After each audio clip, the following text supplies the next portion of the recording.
Praise to the lord. ఈరోజు దేవుడు మనకి ఇచ్చినటువంటి వాగ్దానం ఏంటంటే సంఖ్యాకాండము 6వ అధ్యాయము 24వ వచనం. యెహోవా నిన్ను ఆశీర్వదించి నిన్ను కాపాడునుగాక. ఆమేన్.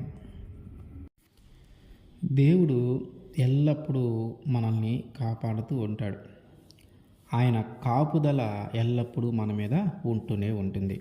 అయితే దేవుని చేత కాపాడబడాలి మనం. ఈ మనుషుల చేతనో ఇంకొకరి చేతనో కాపాడబడే దానికంటే కూడా దేవుని చేత మనము కాపాడబడాలి. మరి దేవుని చేత కాపాడబడాలంటే మనం ఏం చేయాలి? మనం ఎలా ఉండాలి?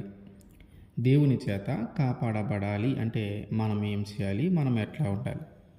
ఒక 2 విషయాలు తెలుసుకుందాం. కీర్తనల గ్రంథము 31వ అధ్యాయము 23వ వచనం. యెహోవా భక్తులారా, మీరందరూ ఆయనను ప్రేమించుడి. యెహోవా విశ్వాసులను కాపాడును. గర్వముగా ప్రవర్తించు వారిని ఆయన గొప్ప ప్రతీకారము చేయును. ప్రవర్తించు వానికి ఆయన గొప్ప ప్రతీకారము చేయును. ఏం చెప్తూ ఉన్నాడు? ఎవరైతే విశ్వాసముగా ఉంటారో వారిని దేవుడు కాపాడతాడు. ఎవరైతే విశ్వాసముగా ఉంటారో వారినే దేవుడు కాపాడతాడు. అబ్రహాము విశ్వాసంగా ఉన్నాడు. ఎక్కడికి వెళ్ళమంటే అక్కడికి వెళ్ళాడు. ఏం చేయమంటే అది చేశాడు. ఆయన్ని కాపాడుతూ వచ్చాడు దేవుడు. ముఖ్యంగా మోషే గారి విషయంలో చూస్తే అన్ని ప్రతికూల పరిస్థితులే, తనకి అనుకూలంగా ఏమీ జరిగేది కాదు. ఫరో దగ్గరికి వెళ్ళి మాట్లాడాలన్నా, వాళ్ళందరినీ బయటికి తీసుకొని రావాలన్నా, లేదు వారిని తీసుకొని రావడానికి ముందు అక్కడ జరిగిన ఆశ్చర్య కార్యాలైనా, తీసుకుని వచ్చేటప్పుడు ఎదురయ్యే ఆ ఎర్ర సముద్రమైన, ఆకలైన, దప్పికైన, శత్రువులైన, యుద్ధమైన, వీళ్ళ ఇజ్రాయేలు ప్రజల తిరుగుబాటైనా, వీళ్ళ సొనుగులైన, ఇట్లా ప్రతిదీ కూడా ప్రతికూల పరిస్థితే, ఏది అనుకూలంగా లేదు. కానీ ఒకటే, దేవుని యందు మోషే విశ్వాసం ఉంచాడు. దేవుడు చెప్పాడు అంటే చేస్తాడు. దేవుడు మాట ఇచ్చాడంటే జరిగిస్తాడు. దేవుడు వెళ్ళమంటూ ఉన్నాడంటే ఖచ్చితంగా మనకి విజయమే. దేవుడు ఆగమంటూ ఉన్నాడంటే మనం ఖచ్చితంగా ఆగాలి. ఇట్లా దేవుని యందు విశ్వాసం ఉంచాడు. దేవుని యందు విశ్వాసం ఉంచటాన్ని బట్టి ఆయన రక్షింపబడుతూ ఉన్నాడు. ప్రతిసారి కాపాడబడుతూ ఉన్నాడు. ఎన్ని పరిస్థితులు ఎదురైనా మోషేని దేవుడు కాపాడుతూనే ఉన్నాడు.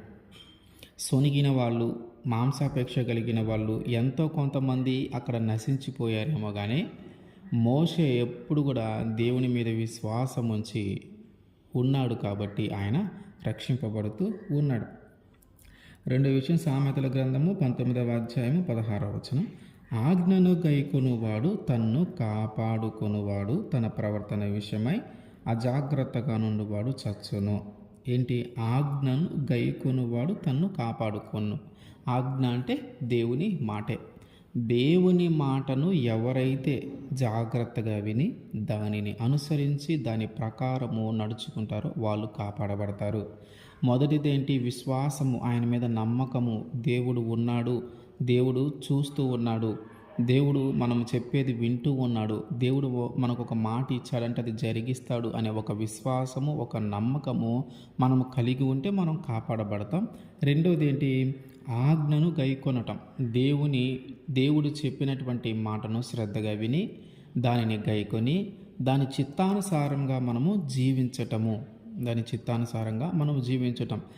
మోషే నడిపించేటప్పుడు ప్రజల్ని ముందుకు వెళ్ళు అన్నప్పుడు ముందుకు వెళ్ళాడు, ఆగమన్నప్పుడు ఆగాడు, శత్రువుల మీద యుద్ధానికి వెళ్ళమంటే వెళ్ళాడు. అంటే మోషే ఎట్లా చేశాడంటే విశ్వాసముతో, అట్లాగే దేవుని మాట ఆలకిస్తూ, దేవుని మాట జవదాటకుండా నువ్వు ఈ పని చెయ్యి అంటే ఆ పని చేస్తూ ఉన్నాడు, నువ్వు ఇక్కడికి వెళ్ళు అంటే అక్కడికి వెళ్తూ ఉన్నాడు, నువ్వు ఇది చెయ్యొద్దు అంటే చేయకుండా ఉంటున్నా, అందరిని పిలిచి ఇట్లా చెప్పు అంటే అది చెప్తావు, ఇది జరిగిద్దా జరగదా, దేవుడిచ్చిన మాట నెరవేరుస్తాడా లేదా, ఇట్లాంటి ఏమి ఆలోచనలు లేవు. కారణం ఒకటే, ఆయన మీద విశ్వాసము. 2, ఆయన ఆజ్ఞ ప్రకారము నడుచుకొనుట, ఆయన మాట ప్రకారము నడుచుకొనుట. ఇందును బట్టి ఆ మోషేని దేవుడు ఎల్లప్పుడూ కాపాడుతూ ఉన్నాడు. దేవుడు అంటూ ఉన్నాడు, నా ఇల్లంతటి విషయంలో మోషే చాలా నమ్మకస్తుడు, మోషే చాలా సాత్వికుడు. ఇంత నమ్మకము దేవునికి మోషే మీద ఉంది. అంటే మోషే దేవుని ఎడల ఇంకెంత నమ్మకంగాను, ఇంకెంత విశ్వాసముగాను ఉండాలి. మోషే ఎంతో విశ్వాసాన్ని, ఎంతో నమ్మకాన్ని కనబరిస్తే కానీ దేవుడు తానంతట తానే మోషే నా ఇల్లు అంతటిలో నమ్మకస్తుడు అని చెప్తూ ఉన్నాడంటే ఈయన ఎంత స్ట్రాంగ్గా ఉండాలి. అట్లాగే ఆయన చెప్పిన ప్రతి మాట వింటూనే ఉన్నాడు.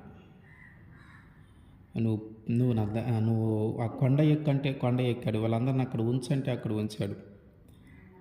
ఆ మేఘం కదిలినప్పుడు మీరు కదలనంటే కదిలాడు. ఇదిగో నువ్వు ఇట్లా ఉండు, అట్లా చెయ్యి, నువ్వు అక్కడికి వెళ్ళు, ఇక్కడికి వెళ్ళు, వాళ్ళతో మాట్లాడు, వీళ్ళతో మాట్లాడు, ఇట్లా ఏదైనా సరే, చిన్నదైనా సరే ఆయన మాట వింటూనే ఉన్నాడు. కాబట్టి ఆయన ఒక గొప్ప జీవితము, ఒక గొప్ప ఉన్నతమైన స్థితి దేవుడు ఆయనకి ఇచ్చాడు. ఈ విధంగా 2 విషయాలు మనము ఆలోచించాల్సిన విషయాలు. ఒకటి దేవుని యందు విశ్వాసము, 2 దేవుని ఆజ్ఞ. దేవుని యందు విశ్వాసం ఉంచుతాం కానీ కొన్నిసార్లు దేవుని మాటను మనము పాటించము. దేవుడంటే మనకు నమ్మకమే, దేవుడంటే విశ్వాసమే. దేవుడు ఉన్నాడు, ఆ దేవుడు మనం మాట్లాడింది వింటాడు, దేవుడు మనం అడిగితే ఇస్తాడు. ఇవన్నీ మనకు నమ్మకమే, విశ్వాసమే. కానీ కొన్నిసార్లు దేవుడు చెప్పే మాట కఠినత్వాన్ని బట్టి మనము వినకుండా ఉంటాం. ఇది చెయ్యి అన్నప్పుడు దాని ద్వారా మనకి కనిపించేది ఏంటంటే నష్టము, దాని ద్వారా కలిగించేది ఏంటంటే అన్యాయము, లేకపోతే అది మనకు ఒక అవమానం లాగో మనకు అనిపిస్తూ ఉంటుంది. ఎందుకంటే అది మనకి బాధ కలిగించేది కావచ్చు, కన్నీరును పెట్టించేది కావచ్చు. కానీ దేవుని మాట ప్రకారము మనము చేయాలి. ఆయన ఎందుకు నిన్ను ఆ పరిస్థితులకి అప్పగిస్తూ ఉన్నాడు, ఎందుకు నిన్ను ఆ పని చేయమంటున్నాడు అనేది ఆ పని చేసిన తర్వాత దేవుడు నీకు మళ్ళీ బయలుపరుస్తాడు. దానివల్ల నీకు మంచి జరుగుతుంది కానీ చెడు జరగదు. దేవుని మాట కొన్నిసార్లు కఠినంగా ఉంటుంది, దేవుని ఆజ్ఞ కొన్నిసార్లు కఠినంగా ఉంటుంది. అది చెయ్యాలంటే మనం 1-2 సార్లు ఆలోచించి భయపడుతూ ఉంటాం. దాన్ని చేయకుండా ఏదో ఒక విధంగా తప్పించుకునే మార్గము ఆలోచిస్తూ ఉంటాం. అది కూడా బైబిల్లోనే ఆలోచిస్తూ ఉంటాం, ఎక్కడ దొరికిద్ది తప్పించుకునే మార్గము అని. కానీ ఆయన ఏది చేయమంటున్నాడో ఆయన నోటి నుంచి నీతో మాట్లాడిన ప్రతి మాటను మనం నెరవేర్చుకుంటూ వెళ్ళాలి. ఆయన ఆజ్ఞను మనం మీరకూడదు, ఆయన ఆజ్ఞ మనం అతిక్రమించకూడదు. ఆయన ఆజ్ఞను గైకొని దానిని విశ్వసించి దాని ప్రకారము మనము నడుచుకోవాలని. ఏది చేయమంటున్నాడు అది చేయాలా. అయితే ఆ మాట కొన్నిసార్లు మనకు కఠినంగా అనిపించినా సరే మనము దాన్ని కొనసాగించాలి, చేయాలి. చేయటం మొదలు పెడితే మొత్తము ఆయనే మనకి దగ్గరుండి ఆ కార్యం అయిపోయే వరకు మనకి తోడుగా ఉంటాడు. కాబట్టి విశ్వాసం ఉంది, నమ్మకం ఉంది, కానీ దేవుని మాట నెరవేర్చడంలోనే తడబడుతూ ఉన్నాం. కొన్నిసార్లు దేవుని మాట నెరవేరుస్తాం కానీ మనలో విశ్వాసం ఉండదు. ఏదో దేవుడు చెప్పాడు కాబట్టి చేస్తూ ఉన్నాం కానీ నిజంగానే ఇది జరుగుతుందా, నిజంగానే ఇది నెరవేర్చబడుతుందంటావా? ఏంటో నేను ఆలోచిస్తే ఇది అసలు జరిగేదానిలాగే లేదు. నేను ఆలోచిస్తూ ఉన్నాను, ఇది ఎట్లా పాసిబుల్ అవుతుంది, అసలు ఇది అవ్వకపోవచ్చు. దేవుడు ఏదో చెప్పాడు, ఏదైనా నన్ను సంతోషపరచడానికి ఏమన్నా చెప్పాడేమో, సరే ఆయన చెప్పింది చేద్దాంలే, కానీ కాకపోతే ఎంతవరకు జరుగుతుంది, జరగకపోవచ్చేమో. కానీ ఎందుకు దేవుని మాట ఎందుకు కాదనలే మనము మాట నెరవేరుస్తాం కానీ మనలో ఉన్న విశ్వాసము సన్నగిల్లిపోతుంది. మనకు అంత పూర్తిగా విశ్వాసము ఉండదు కొన్నిసార్లు. అయితే దేవుడు ఏమంటున్నాడు, నీకు ఆవగింజంత విశ్వాసం ఉన్నా చాలు, నువ్వు అనుకున్న కార్యము నెరవేర్చబడుతుంది. ఆవగింజంత విశ్వాసం అంటే మనలో ఎంత విశ్వాసం ఉందో మనల్ని మనము పరీక్షించుకోవాల్సిన అవసరము ఉంది. ఇప్పుడు విశ్వాసము కొన్నిసార్లు పడిపోయి దేవుని మాట నెరవేరుస్తూ ఉన్నాం, విశ్వాసంతో ఉండి కొన్నిసార్లు దేవుని మాట నెరవేర్చకుండా ఉన్నాం. రెండు ఉన్నాయి మన జీవితాల్లో. కానీ ఇక నుంచైనా మనము దేవుణ్ణి విశ్వసిద్దాము, అట్లాగే దేవుడు ఏదైతే చెప్తూ ఉన్నాడో మనతో దాన్ని చేద్దాము. రెండిటిలో మనకు అనుమానం వద్దు, రెండిటిలో మనకున్న ఆ నమ్మకాన్ని మనం పోగొట్టుకొనవద్దు. విశ్వాసముతో ఉందాము, దేవుని ఆజ్ఞను అతిక్రమించకుండా ఉందాము. దేవుడు అప్పుడు మనల్ని ఖచ్చితంగా కాపాడుతాడు. మరి ఎంతకాలం దేవుడు మనల్ని కాపాడుతాడంటే మనం జీవించినంత కాలం దేవుడు మనల్ని కాపాడుతూనే ఉంటాడు. ఆయన మనల్ని కాపాడేటటువంటి దేవుడు చూసి చూడకుండా ఉండేటటువంటి దేవుడు కాదు. మనము పెట్టేటటువంటి మొర, మనం చేసేటటువంటి ప్రార్థన వినకుండా ఉండేటటువంటి దేవుడు కాదు.